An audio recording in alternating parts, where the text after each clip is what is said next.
Today's reading comes from Acts chapter 2, verses 1 to 4, 14 to 21, and 42 to 47. When the day of Pentecost came, they were all together in one place. Suddenly, a sound like the blowing of a violent wind came from heaven and filled the whole house where they were sitting. They saw what seemed to be tongues of fire that separated and came to rest on each of them. All of them were filled with the Holy Spirit and began to speak in other tongues as the Spirit enabled them. Then Peter stood up with the 11, raised his voice, and addressed the crowd. "Fellow Jews, and all of you who live in Jerusalem, let me explain this to you. Listen carefully to what I say. These people are not drunk, as you suppose. It's only 9 a.m. No, this is what was spoken by the prophet Joel. In the last days, God says, I will pour out my Spirit on all people. Your sons and daughters will prophesy. Your young men will see visions. Your old men will dream dreams.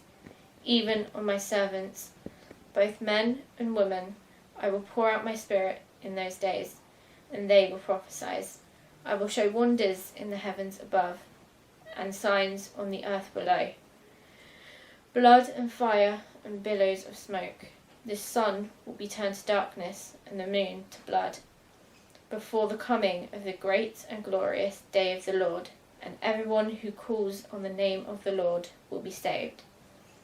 They devoted themselves to the apostles' teaching and to fellowship, to the breaking of bread and to prayer. Everyone was filled with awe at the many wonders and signs performed by the apostles. All believers were together and had everything in common.